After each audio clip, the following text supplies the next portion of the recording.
Il y a une idée que nous portons tous en nous, une image si puissante qu'elle a façonné nos histoires, nos fêtes et nos attentes les plus profondes.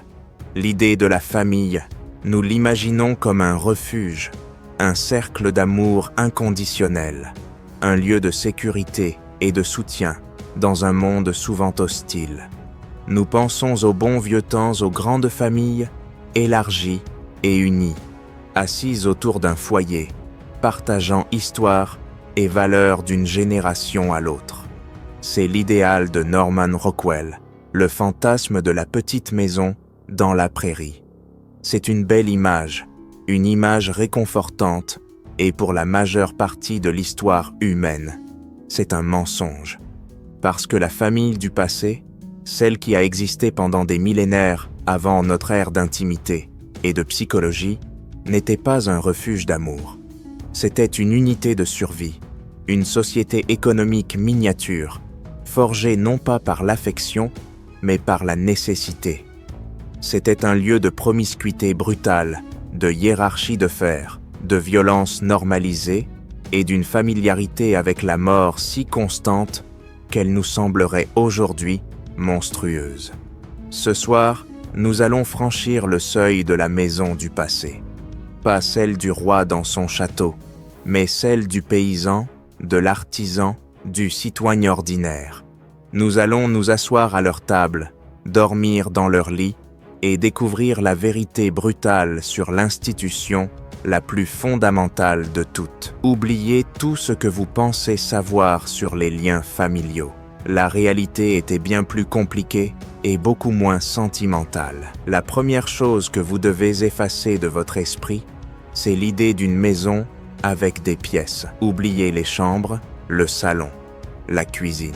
Pour la grande majorité des gens, de la Rome antique jusqu'à bien après la Révolution industrielle, la maison était un espace unique. Imaginez que vous êtes un paysan médiéval. Votre maison est une hutte d'une seule pièce construite en torchis, en bois, avec un toit de chaume qui fuit à chaque pluie. Il n'y a pas de fenêtres en verre, juste de petites ouvertures recouvertes de tissus ou de volets en bois, plongeant l'intérieur dans une pénombre perpétuelle. Le sol est en terre battue, froisse et humide. Et dans cet espace unique de pas plus de 20 mètres carrés, vivent vous, votre femme, vos 5 enfants survivants, et probablement votre père âgé et votre belle-mère veuve. Et bien sûr, pendant l'hiver, la vache, quelques poules et peut-être un cochon. Ce n'est pas un choix, c'est une nécessité. La chaleur corporelle collective, humaine et animale, est votre seul chauffage central. Le feu dans l'âtre ouvert au centre de la pièce fournit un peu de chaleur, mais remplit l'espace d'une fumée âcre qui vous irrite les yeux et les poumons à vie. Le concept d'intimité n'existe pas. Vous naissez, vous mangez, vous travaillez, vous dormez, vous tombez malade et vous mourrez dans la même pièce, à la vue de tous. Vous entendez chaque tout, chaque dispute, chaque ronflement. Il n'y a nulle part où vous pouvez vous retirer pour être seul. La solitude n'est pas un droit. C'est un luxe impensable, souvent vu avec suspicion. Pourquoi quelqu'un voudrait-il être seul, à moins de comploter quelque chose? L'intimité conjugale n'est pas un acte privé.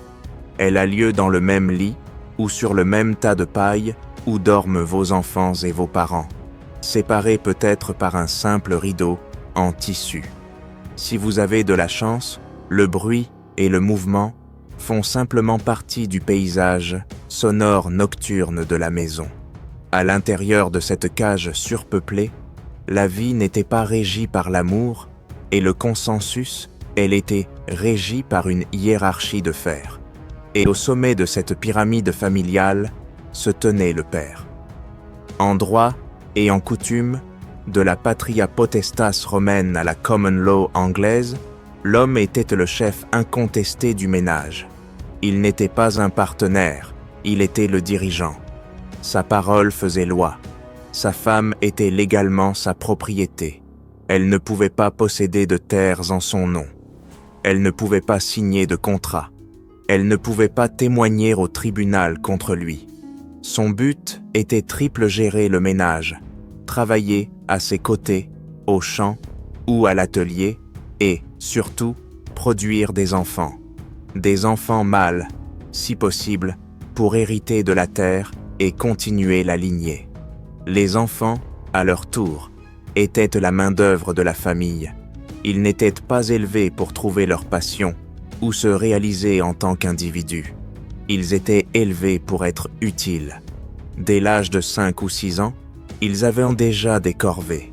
Les garçons aidaient au champ, apprenaient le métier de leur père. Les filles aidaient à la maison, apprenaient à filer, à cuisiner, à s'occuper de leurs jeunes frères et sœurs. L'enfance, telle que nous la comprenons aujourd'hui, une période protégée de jeu et d'apprentissage, n'existait tout simplement pas pour la plupart. C'était un bref apprentissage pour la dure réalité de la vie adulte, et l'autorité du père était maintenue par la violence. La violence domestique n'était pas un crime, c'était un outil de discipline, accepté et souvent attendu. Un homme avait le droit de battre sa femme et ses enfants, non pas nécessairement par sadisme, mais pour corriger leur comportement. La règle du pouce, l'idée qu'un homme pouvait battre sa femme avec un bâton pas plus épais que son pouce, est probablement un mythe, mais la réalité qu'elle reflète ne l'est pas. Les archives judiciaires de l'époque sont pleines d'affaires, mais un homme était rarement puni pour avoir battu sa famille, à moins que la violence ne soit si extrême que la femme ou l'enfant se retrouve incapable de travailler, devenant un fardeau pour la communauté. C'était le dommage à la propriété qui était puni, pas la souffrance de l'individu. Les enfants subissaient également cette violence. L'idée que l'apprentissage entre par le sang était la norme pédagogique. Ils étaient battus à la maison, battus à l'école s'ils avaient la chance d'y aller, battus comme apprentis.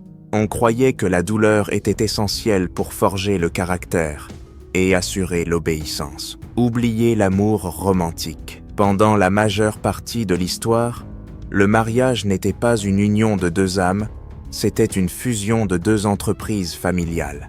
Le mariage était arrangé par les parents, et la négociation portait sur deux choses, la dot et la propriété. La dot était la contribution de la famille de la mariée au nouveau ménage argent, terre, air, bétail, bien ménagé. C'était un moyen de compenser la famille du marié pour le fardeau d'une nouvelle bouche à nourrir. L'amour n'était pas une exigence, ni même une attente. Ce qui était attendu, c'était la loyauté, le travail et surtout les enfants. Si vous aviez de la chance, l'affection et le respect pouvaient grandir avec le temps, forgés dans la dure fournaise de la survie partagée. Mais beaucoup n'avaient pas cette chance. Le mariage lui-même était une affaire publique, souvent célébrée à la porte de l'église, à la vue de toute la communauté. Parce que le mariage n'était pas seulement l'affaire de deux personnes, c'était un contrat social qui affectait tout le monde. Et le divorce était pratiquement impossible. L'Église catholique considérait le mariage comme un sacrement indissoluble.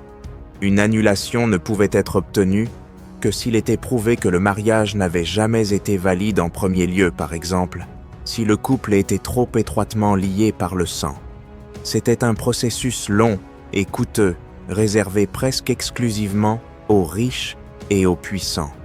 Pour la plupart, le mariage était une condamnation à vie. Vous étiez piégé, pour le meilleur ou pour le pire, avec la personne que vos parents avaient choisie pour vous. Et si la relation était abusive ou malheureuse, votre seule option était de l'endurer. Mais l'aspect peut-être le plus brutal et le plus étranger de la famille ancienne était sa relation constante avec la mort.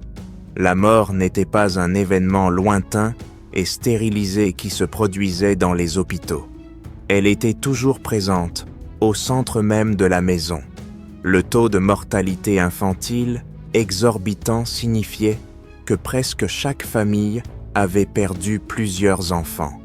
Les femmes mouraient en couches, les hommes mouraient dans des accidents de travail ou des guerres, et les maladies emportaient jeunes et vieux. Quand quelqu'un tombait gravement malade, on ne l'emmenait pas à l'hôpital. Il mourait à la maison, dans le lit familial, entouré du reste de la famille. Les enfants regardaient leurs grands-parents rendre leur dernier soupir. Les maris regardaient leurs femmes succomber à la fièvre puerpérale. Le chagrin était public et ritualisé, mais la vie devait continuer. Il n'y avait pas de temps pour un deuil prolongé. Si votre femme mourait, vous deviez vous remarier rapidement, non par manque d'amour, mais par nécessité. Vous aviez besoin de quelqu'un pour gérer la maison, pour s'occuper des enfants, pour vous aider au travail. La survie n'attendait pas que le cœur guérisse. Les enfants grandissaient entourés du souvenir de leurs frères et sœurs décédés. Dans les portraits de famille de l'époque, les enfants décédés étaient souvent inclus, parfois dépeints comme de petits anges ou tenus par leurs frères et sœurs survivants. Il ne s'agissait pas de morbidité, mais de garder la famille entière, même par-delà la mort. Cette familiarité avec la mort créait un état d'esprit très différent du nôtre. Les gens étaient, par nécessité, plus fatalistes, plus résignés, mais aussi peut-être plus conscients de la fragilité de la vie et de l'importance des liens, aussi imparfaits soient-ils, qui les unissaient. Alors, si la famille du passé était un lieu de promiscuité, de violence et de mort, pourquoi a-t-elle perduré? Pourquoi la considérons-nous comme le pilier de la civilisation? Parce que, malgré tout, elle fonctionnait. Elle ne fonctionnait pas comme une source de bonheur individuel. Elle fonctionnait comme une unité de survie. Dans un monde sans retraite, sans sécurité sociale, sans assurance maladie, votre famille était votre seul filet de sécurité. Si vous tombiez malade, votre famille prenait soin de vous. Si vous aviez une mauvaise récolte, votre famille partageait sa nourriture. Si vous vieillissiez et deveniez incapable de travailler, vos enfants subvenaient à vos besoins. Les liens du sang étaient les plus forts et souvent les seuls auxquels vous pouviez faire confiance. Votre cousin éloigné, que vous connaissiez à peine, était plus fiable que votre voisin parce que vous partagiez un ancêtre commun. Le clan, la famille élargie, était votre tribu, votre nation miniature. Et malgré la brutalité, il y avait aussi de l'amour. Un amour différent du nôtre, peut-être moins expressif, plus pragmatique, forgé dans la souffrance partagée. L'amour d'un père qui battait son fils pour l'endurcir au monde, mais qui travaillait aussi jusqu'à l'épuisement pour s'assurer qu'il ait du pain à manger. L'amour d'une mère qui semblait distante avec son nouveau-né par peur de trop s'attacher, mais qui se battrait comme une lionne pour le protéger. La famille moderne, avec son accent sur l'amour romantique, l'épanouissement personnel et l'intimité, est une invention très récente. C'est un produit de la richesse, de la médecine et de la sécurité que nos ancêtres n'ont jamais connu. Quand nous idéalisons la famille du passé, nous projetons souvent nos propres valeurs sur un monde qui ne les partageait pas. La réalité est que la famille ancienne était une institution forgée par la nécessité, non par le choix. C'était une forteresse conçue pour résister aux tempêtes d'un monde incroyablement dur. Et comme toute forteresse, c'était souvent un endroit sombre, claustrophobe et oppressant pour ceux qui y vivaient. Alors, la prochaine fois que vous vous réunirez avec votre famille dans votre maison chaude et spacieuse, prenez un moment. Pensez à cette hutte d'une seule pièce. Pensez à la promiscuité, à la fumée, à la faim. Pensez à la hiérarchie inflexible, à la violence normalisée, à l'ombre constante de la mort. Et appréciez non seulement l'amour qui vous unit, mais aussi l'espace. L'espace pour respirer, l'espace pour être seul, l'espace pour être un individu et pas seulement un rouage dans une machine de survie. Parce que cela, dans la grande et brutale tapisserie de l'histoire humaine, est le plus grand luxe de tous.